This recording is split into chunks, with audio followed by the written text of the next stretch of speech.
السلام عليكم ورحمة الله وبركاته. مسجد إبراهيم، مسجد إبراهيمي عليه السلام، أقصى بيت المقدس امروزینا در اسرائیل. این مسجد همیشه برای مسلمانان محکم است. انا امروز از طرف انا همین در قفاش که ما داخل میشیم، جایی که مؤذن همجا داخل میشود کشوده شده است.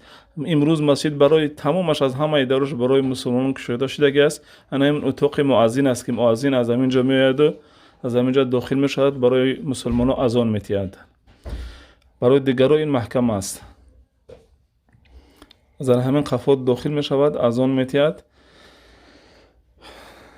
و انا این جای آرامگاه یا قبر پیامبر یعقوب علیه السلام است، در داخل جان از طرف مؤذن. و ما به طرف دست راست میریم و در اینجا از این تریزه میبینیم قبر یا آرامگاه پیامبر یوسف علیه السلام است. انا همین صحن یا که همین منطقه رو، منطقه همین مسجد رو صحن یوسفی می نامند. صحن یوسفی است نامش. و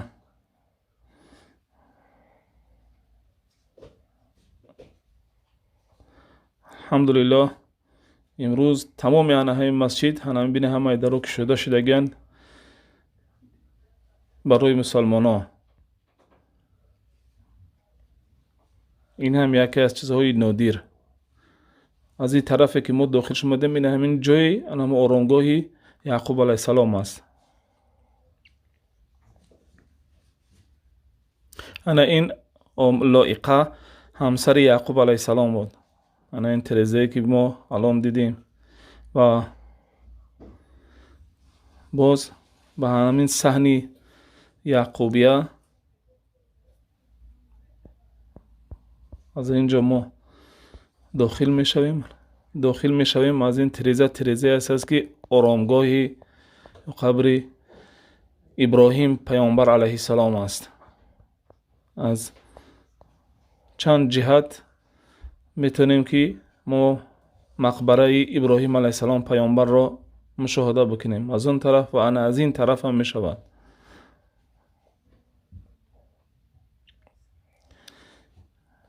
ابوالانبیا.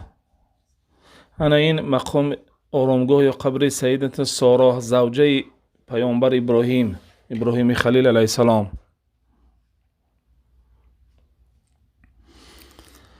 و اینا بود بالون میشویم. صحنی که اما صحن اسحاقی میگن. در اونجا قبر اسحاق علیه السلام و همسر پیامبر اسحاق علیه السلام رفقه است. انا این از این طرفی که جای سارا علیه السلام همسر پیامبر ابراهیم خلیل الله علیه السلام. این طرف در بگیم طرف جای بیرون برآمدن جای نمازخانه. انا اینا گفتیم که این صحن اسحاقیش می‌نامند. انا اینش از همسرش و آنش از خود اسحاق علیه السلام، پیامبر اسحاق علیه السلام و همسرش رفقه علیه السلام. تمامی مسجد کشوده شدگی است.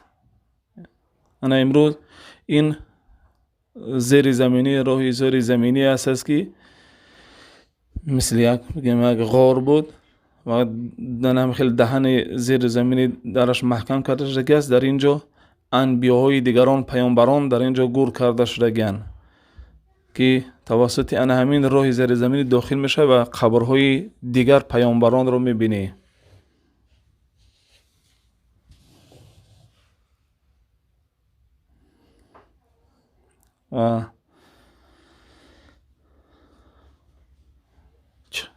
خیلی که گفتیم من همین آرامگاهی پیامبر ایساق علیه السلام است، فرزند ابراهیم خلیل. و این آرامگاه از همسرش، همسر اسحاق پیامبر، رفقه علیه السلام.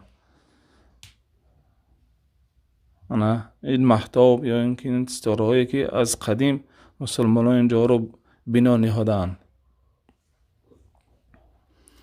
و این صحن اسحاقیش می نامند در مسجد ابراهیمی. این مسجد رو مسجد ابراهیمی می نامند. این صحن رو صحن اسحاقی. انا از اون راه بازگشتم اومدیم انا همین ابراهیم علیه السلام و مقبرش. از چند تریزه اساس که از چند تریزه میتوان و ببینی چند راه های دیدنیش هست قبر ابراهیم علیه السلام پیامبرمون را. این محراب جای نماز گذاران. همین راهی که ما داخل شدیم از زمان را در اول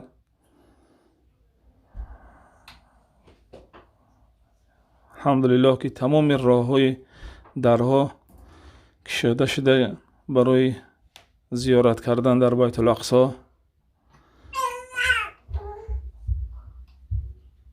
انشاءالله خداوند نصیب کند ما را بعد از همه چی گذشتن ها میریم به زیارت اقصی. انا این منبر صلاح الدین ایوبی، کسی که در تاریخ این شخصیت را بشناسد، یکی از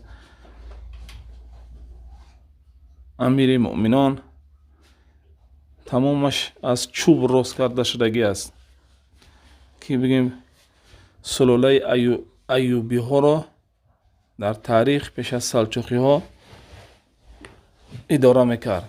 صلاح الدین ایوبی یکی از شاهان عادل. خب این همین به همین تمام.